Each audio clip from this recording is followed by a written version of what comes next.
Hello, League City. Welcome. I'm Sarah Greer Osborne, the spokesperson for the City of League City, and joining me today is candidate for City Council, position 4, John Bowen. How are you today, John? I'm doing great, thank you. We are going to do a Q&A for the next 30 minutes. I just want to point out to folks, I am wearing a mask, but John is not. So you can hear John, see John. We joke, see John's expressions. Otherwise you can't even tell really if I'm smiling, making a face, or anything. So that's why I'm wearing the mask, but John is not.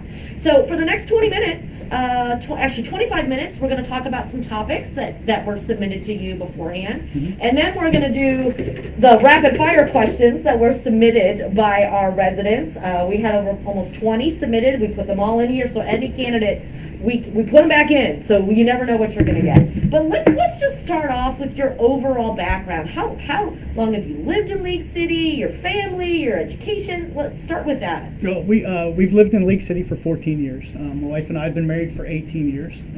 We were married in Maryland after we met on the job romance. So you lived in Maryland? I've lived in Maryland, I've lived in Pennsylvania, I've lived in Georgia, and I've lived in Texas. Okay. So I've lived in 4 different states. And we were flown in for her job. It was part of the move, and we looked around the southeast Texas area, or Houston area, and we decided on League City after a few trips in, and we moved to the west side. We had a house built in Westover Park. Why League City? You could have done anywhere, right? In the Houston Galveston area. We could have.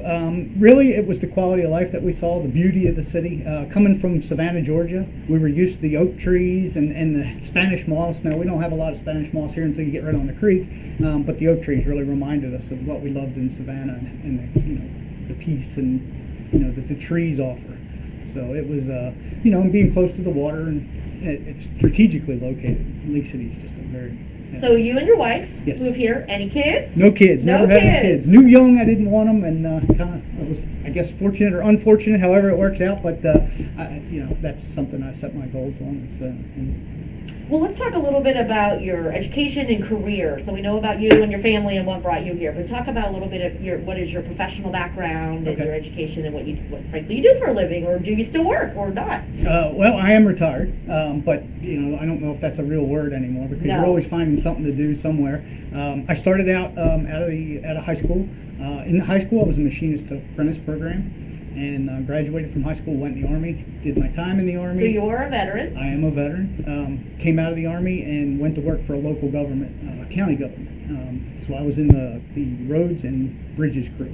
Oh, so you are familiar with municipal operations. Yeah, it's been a few years, but yes. I did everything from build bridges all the way to cut grass and shovel snow. Not shovel, but push snow. So that was our emergencies in the north, was pushing snow through the winter. So. But yeah, I did work in that, and then after that, I went into work for the Bethlehem Steel Shipyard, back as a machinist. Worked with them for a few years and progressed into more refined machinery manufacturing. I got into some very high technical stuff in the pharmaceutical and chemical specialty fields. Then saw computers coming and realized that was the future, and took a big pay cut to go back into computers. I had actually built my own business in the process and was running my own business, and when I saw the computers thing coming, I was offered an opportunity to get out of my business, sell it, and took a big pay cut, went back and started at the bottom of the computer field, and eventually became a computer network engineer in the chemical industry. Here in League City? No, not here in League City, in Maryland. In Maryland, okay. And that really, I was the guy who brought computers into the manufacturing process for the most part, and changed over from industrial computing into more of a PC-based system. And that was down around Y2K. It was a very interesting time. A lot of money because of Y2K with the budgets, but it was really neat to change over to the more cost-effective way of computing. With PCs and servers and so forth, and that was interesting. So lots of different career skills there that certainly could lend itself to running for city council. But why in the first place are you running for city council? Let's start with that. Well, I've been an active citizen participant for about 10 years, about 5 election cycles. Helped some candidates who are sitting on the council now get elected. And I just felt like, I could do so much from the gallery, but being on the dais, I think I can, help even further. The thing that I always did in business, no matter what the career path or choice was, it was always bringing efficiency to the business process. Everybody's trying to do things cheaper, quicker, faster, and those are some of the opportunities that I see that I'd like to bring to the city council. Well, you talked a little bit about your job experience and even working in government at some point. Talk a little bit more about what experience you think makes you qualified to be a member on council. Me personally, my service, and I'm not talking about the Army. I'm talking about life services. I've always volunteered, through my entire life, and it's always been, giving to other people, and I would say that's the biggest thing that I'm keen on is, I have a lot of experiences in business and life that I can, help to facilitate. And I don't mean micromanage, city, because that's not what you want to do. It's city council's objective to put down the goals and give the resources necessary and allow their managers to do their jobs. Not actually go out and hold their hand. If you have to do that, you probably got the wrong managers anyway. And I think League City has a great staff. So it's just a matter of giving them proper and clear goals and bringing the resources to bear that are necessary. And you said service. You talked a little bit before we started with me. Just you work with veterans. Talk about some of that service so folks know. Okay, I volunteer with Galveston County Office of Emergency Management. It's my primary service or volunteerism.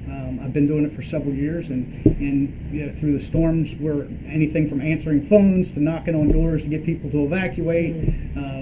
We've been involved with different jurisdictions on helping them run their systems through the storms. We do a lot of training, and it's all FEMA based, so we are sponsored, and it's a FEMA organization. So we get to interact with a lot of higher level organizations.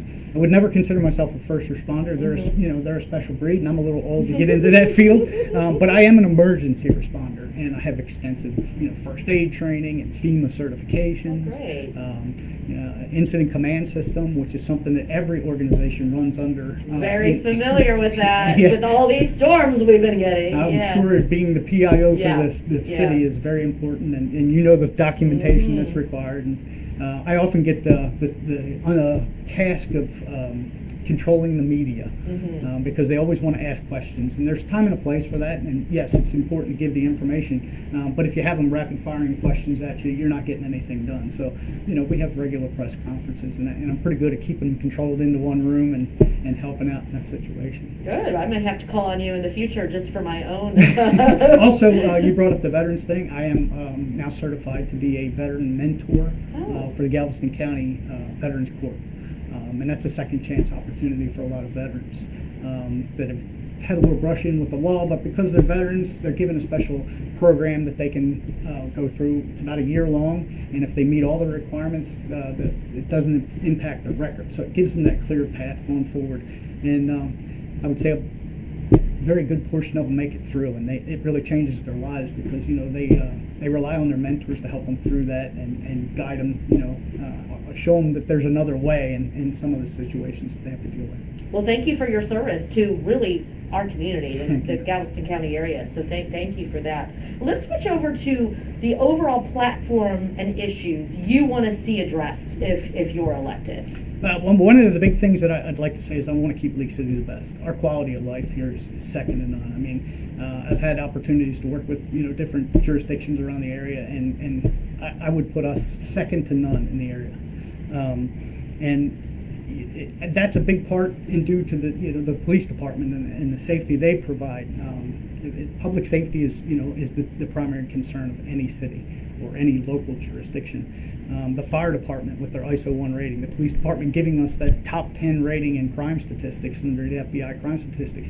Those are things that you almost can't buy. I mean, you can throw a lot of money at a project, such as the fire department or the police department, but if the people aren't dedicated and giving you what's necessary to get you there, the citizens also play a major part in that. Citizens that are responsible and responsive to those organizations.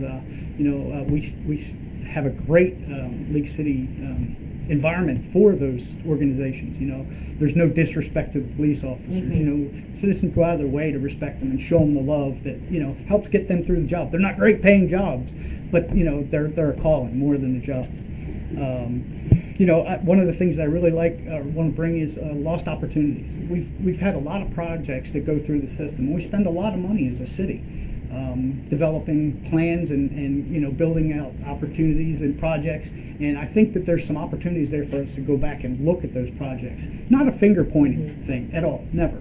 More of a thing to learn from those projects, what we can bring forward, what we can do better going forward to better serve the citizens and use their money wisely. It's a big responsibility to take money from a person and spend it for them. And I think that there's some things that we've left on the table from the past projects that we can either learn to do again and help us get through it, or not do. Maybe that wasn't the best approach. But those are educational things that I think the council should really be looking at. And that's one of the things I'm looking at. Well, the other thing is I'm a big believer in hands-on now. Again, I say no micromanagement, but in order to be a councilman, I think you really need to make sure that you understand what you're being asked to vote on. Police ride-alongs on an occasional basis, fire department ride-alongs. Going out and spending a half a day or a day with public works to see what they're doing. When they're working on a water project, let's make sure that I can relate to that. Not just vote on a number to them. Make sure that I understand what the citizens want me to look at.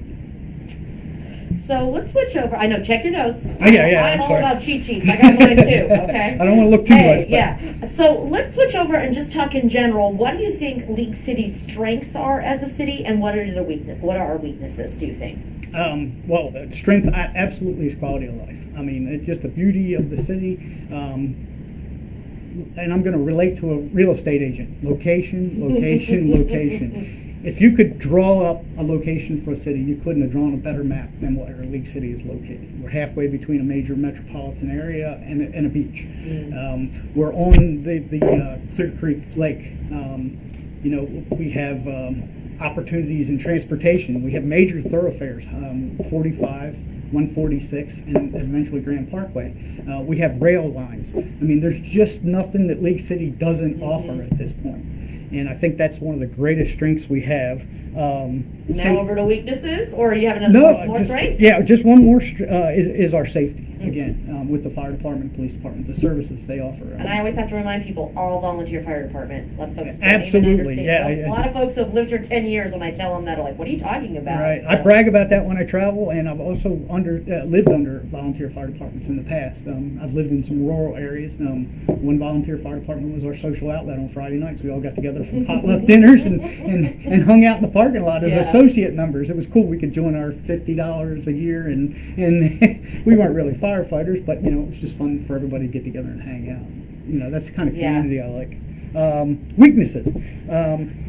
I'm going to go back to the transportation thing. It's not only a strength, it's also a weakness, and we all know that. And, people are commuting back and forth, and we're just trying to get from one end of this town to the other. We got a town about 56 square miles, and just driving from one end to the other can be a 25 or 30-minute expedition. And we all know, those are things that are being worked on now with the last bond initiative, and we're addressing those. A lot of it, what's impacting us now with traffic is not necessarily League City driven. It's TxDOT, and that's a weakness that I think we could do better with. Sometimes in planning our projects around theirs and how we interface with them when their projects are coming up. A lot of folks don't realize that League City still has 45% left to be developed. Nothing there, and state law doesn't allow us to stop development or not allow it to happen. So we know there's going to be future growth of League City. I mean, it's going to happen regardless. And our population is expected to frankly double in the next 20, 30 years. So what do you want to see happen with that future growth and development? Well, one of the things that I like to say is living where I lived in Westover Park and how far back it was 14 years ago when we started. Westover Park was the frontier of League City, as I like to refer to it. And I saw some things happen over there, like the Southwest Regional Wastewater Treatment Facility, that were plans for growth, plans for the future. And I think those are very important as we go forward. And I sat through the last budget process and saw that we were, planning on water system and water station upgrades for the new developments that are going on in the 517 area. I was a proponent for the Landings Bridge, and that's a hot button, and almost dangerous to say it. It is, but 50% it's happening. agree, right? It's happening. 50% agree, 50% don't agree. But when I evaluated it and when I looked at it before I said, which one I supported, I actually went out and drove the area, and I noticed that if we used Palomino, which would have been convenient for the schools, when we get to 518, that's it.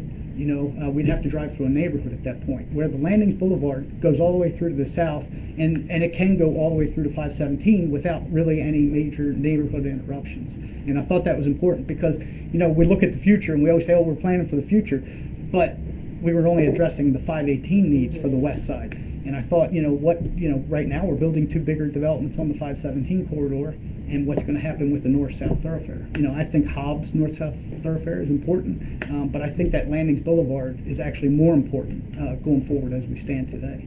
And certainly that traffic infrastructure and infrastructure in general, as you're talking about, is super important for the future growth. What about as it relates to kind of commercial and residential development, which is a hot topic? Sure. Residential, we've kind of almost evolved into a bedroom community, and I kind of like it to a certain degree. It gives you that neighborhood feeling. We do want to diversify our tax base with more commercial. We have to be careful on the balance of retail commercial versus big business commercial. We do have a lot of opportunities with the Grand Parkway on the southwest side to bring more commercial, larger scale business commercial, not necessarily plants, because I think that's why a lot of people move here, is they can drive home from their plants and get away from that environment. But campuses, business office complex. And I think some of the changing things outside of League City that we've seen in the last year or so are driving businesses to look at those opportunities, because people don't want to go downtown and have their businesses downtown anymore, just because of business interruptions and so forth that are generally outside their concern. So there is definitely, with all the land we have down there, an opportunity. Retail is a double-edged sword. It does lower our tax base, brings us some sales revenue, but it also increases crime and it also increases traffic. So we have to be careful, where we put those and how we address getting, in and out of those areas. All right, so we're coming down. I think we have two more questions here that we'll get to in the next 5 minutes before we switch over to rapid fire. Okay, so. I'm ready. All right, so let's talk about your thoughts on the growth and evolution of the city's parks, but then also the library facilities and services. When we talk about future growth, give us your thoughts, and you can start with parks first or library, either or. Okay, I'm going to start with the library. Okay, great. Because it's one of the active topics going on right now. I have a family member who's also a city council person up in Columbus, Ohio. Oh, I thought you were going to say League City Council, but in another city. In another city, Columbus, Ohio. They just went through a very similar situation with building a library. And their project was almost identical in size to what they consider the League City West expansion of the library, about 42,000 square feet. So I've been picking their brain for the last few months, trying to understand, the process they went through and, funding that they could, get from outside the city to alleviate some of the burden on the citizens, and, just their growth path going forward with that idea. They really said, library is kind of an older term now. They consider it more of a resource center, using internet, getting the internet to people who can't afford or don't have it at home, don't have devices at home. Not everybody's as fortunate as some of us that we can have a device in everybody's hand and don't, have wireless. So, even just as far as opening up the wireless access to people, making some of these parking lots for city locations a wireless access point. You may have a device, but maybe your wireless is down. You got to do something for work. You can hold a Zoom meeting in your car at City Hall. I think we've all been there, actually, at Starbucks on the phone taking part in a Zoom meeting, right? Yeah. So those are things that I look at. As far as growing with the city, 45% still undeveloped. I think right now what we need to do is find that balance. We've invested a lot of money in infrastructure for libraries and other centers in the east side, but the west side needs that attention also. And I think they should grow equally going forward. Okay, because right now we have one. We have the Helen Hall Library, exactly. which is... And it's taxed. It's really, a lot of residents use it, and it just, it gets overburdened at times, so... And so I'm kind of going to throw in a question here. The thoughts on how to pay for it. I mean, we went, it's an expensive endeavor. Is it possibly another bond? Do we find money in the budget? I'm always a pay as you go guy. Right. I do believe in fiscal conservatism, but there are opportunities to get in, to look at the bond issues as necessary. I am a big believer in as much direct democracy as possible. Mm-hmm. So I think it's the city council's idea or mission to come up with the ideas, look at the necessary resources, and then present them to the citizens and let the citizens. Voters, kind of like we did with the bond, which is exactly when you have a certain dollar amount. We decided this amount of money, 145 million, needs to go to the voters. Right. Okay. Let's switch to parks. Sure. Also a big asset here in League City, relationship to those and growth of the city. Right. Well, they definitely attract people, and you'll notice now if you go to any of the demographic sites, when you're looking for a new place to live, one of the things they do rate is walkability, bikeability. Did you look at that when you were moving here? Well, it wasn't as popular 14 years ago. Yeah, that's true. That's true. But I do ride a mountain bike, and I ride it all over League City, and I've almost gone from east to west. Mm-hmm. It's almost you can possible. Almost go there. You have to do a little bit of sidewalk, get off the bike, walk across the main street, but you're almost there. Yeah, and so I do believe in that. It's great for your health. You come home from a hard day of work, jump on a mountain bike or take a walk with the family. Those are great things. I always look for ways to pay for things. Some of the parks that we develop could be concessionaries. Places we can lease out that maybe we're not going to recoup the entire cost of the park, but it helps with ongoing maintenance costs and so forth. So yeah, that's a citizen-driven thing. Mm-hmm. I think those are the things that the League city citizens would recommend or request, and it's up to the League City to find the most efficient way to do those. What about as far as the part of the city that's not developed yet, that has yet to be developed as it relates to parks? Well, being a fisherman, I'd love to see a reservoir. Oh, okay. And it may be something that we could tie into a water system, or big believer in we need to address the water situation now before it's 20 years from now it's going to be too late to be looking at that. But yeah, Friendswood put in a nice reservoir park out of an old sand pit. Mm-hmm. I think we have one over on the west side around the power lines, and there's just offer as much as you can to the citizen, but also realize you have to pay for that. And it's not just the initial cost. That sometimes is the lower end of the scale, because ongoing maintenance, just keeping it mowed, just keeping it serviceable. Those are issues that we really need to look at. The ball fields. We need more ball fields. We know that. But working for the county, I remember there was a Parks and Rec crew, and one of the first things they did every day was go out and work the ball fields with the ball diamond machines. Yeah. So, those are costs that people really don't see and don't understand, until you've actually seen it and then worked in it. Last question before we go to rapid fire.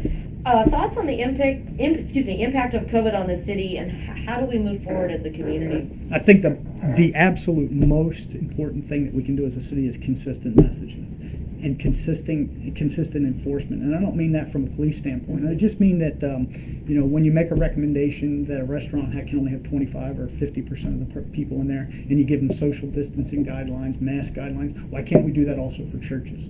Why can't there shouldn't be a difference? And I know business or church is not a business, but it's just the way we look at things sometimes when we make those judgment calls. We should follow the directions of the experts. Nobody on council is a medical expert or an epidemiologist or any of that stuff. So we do have those resources here in the county with the health district and so forth, and they give us good guidance. We just need to make sure that we're consistent in the message that we're giving out. We're following the experts, and I don't think this is something that the city can address by itself. I mean, sure, we're 100,000 people, but we have the resources around us, an entire county and a state and, regional. I know that, the FEMA groups that I work with, they're regional. They're not necessarily, based in a county or city or anything like that. And that information is shared so that everybody's looking at the same thing. Oops, sorry. How do we recover from COVID? I mean, we know luckily our sales tax is actually doing all right, and Yes. it's fine. Not so much with other, our hotel occupancy tax, and we know businesses are struggling. How do we recover? Well, one of the things I'd almost like to see is that we have a windfall from the sales tax that you're, and I think an aggressive advertising, we're open for business type thing going forward. Something your department would. I'm working on it all the time. Yeah. But, sure, there's times to really concentrate on the budget, and then there's times to get yourself back to the point where you can be healthy and concentrate on the budget. It's kind of hard to, really be tight and not spend a few bucks when, there's a serious issue like this, and we need to look at those. Alrighty, it's that time. 5 minutes left. We're going to let you draw the question out. I will let you read it, and then we'll just keep answering as many as we can. Traffic mobility related project, currently part of the city's improvement program. What do you do to promote this project? I'm going to go back to the Calder Road one. Okay. I was very interested in the original Calder Road project, and one of the things I think we really learned from that was there's a performance clauses that you can put in contracts where you penalize the contractor if they're not meeting milestones and deadlines, and I think that was a missed opportunity in that project. As we drive around the city, we see a lot of projects that are dirt turned, and day after day after day, there's nobody working on them. So, maybe there's things we can do to condense our schedule to have a lower impact on the residents and improve traffic faster. And I think those are something that we should look at. They do also usually incur what we call an incentive clause too. Most people won't sign something that's going to beat them over the head if they're not doing it properly without some kind of incentive on the back end. So, those are opportunity costs. People say, well, that's just money. No, it's opportunity cost, because the less impact that you can put on the residents, the better it is for the residents. So there is some benefit that should be recognized with that. Next paper. Okay. It's fun, right? Oh, yeah, this is lovely. I love this. What are your thoughts on the Black Lives Matter march that occurred locally in League City? I was a soldier. I swore an oath to uphold and defend the Constitution of the United States. And in that is freedom of speech. I may not agree with the speech that somebody's offering, but I will give my life to defend that freedom, because it may be my issue the next time. And I want people to listen to my issue, as long as it's a peaceful demonstration and people are not, destroying anything, blocking traffic, that kind of stuff. I'm all for it. Again, I don't have to support them. I don't have to believe what they believe, but I do have to make sure that they have the ability to say what they want to say. And we're ready for another one? You are. All right. Well, you answered that one, so on to the next one. Okay, if elected, would you introduce or support motion to redirect funding for police to other social programs? Police department is one of those things, I think, that you don't realize what you have until you start messing with it. If your statistics and issues are handled, you're getting great response from the citizens, the newspapers aren't beating on you, everything's good, then I think that, changing or not fixing what's not broken. That's the most important thing. Again, League City's Council's objective is to give them clear and concise goals, give them the resources necessary to handle them, and then stand back. Get involved if there seems to be a problem. We don't seem to have a problem. We're not seeing prejudicial or any other issues right now from the League City. Now I know they have had a rash of shootings recently, but they've all been justified shootings, and that's going to happen. And unfortunately, it's just it's something that happens. As long as we don't see it going on year after year or something like that, then that's time when League City Council really needs to get involved and look and see what the problems are. Ashley, how much time we got? One more question? 2 minutes. All right, let's get Quick one question. more. Quick question. What party affiliation are you? I love this one. Honestly, I've been asked this so much, I don't know why we can't, do away with the nonpartisan thing. I understand that we represent all the citizens, and it shouldn't matter what party you are. I am a registered, well, not registered Republican, because you don't register as a Republican in Texas, but I have voted consistently Republican ever since I've moved to Texas, and going all the way back to Maryland, where you gave up your right to a primary because they had closed primaries. And if you were registered Republican, you didn't get to vote in a primary in Maryland. I never hid from it. It's going to win you some votes. It's going to lose you some votes. But I'm here for the citizens, all the citizens. So I'm a big tent Republican, if you will. I don't necessarily agree with everything they believe in, but I do support the Republican. All right, we got 1 minute left, so that's your time to basically say whatever you would like to say to the voters out there. Well, I'd just like to say that I just appreciate the opportunity to be able to run for the city. It's not lost on me that an average guy coming from a low, or not low class, but a blue collar family can run for an office. Even if it's just League City Council, not the vice president or president of the United States. There are steps along the way, but it's important for people to be involved. And it's important for everybody to be involved from all walks of life. And I really believe that this is just the greatest, even win, lose, or draw, it's the greatest opportunity in the world. But I do say, or would like to say to the citizens, please remember to vote John Bowen for position for League City Council. I'm self-funded. I don't have an agenda. These are things that, are important to me. So, please consider me for the position.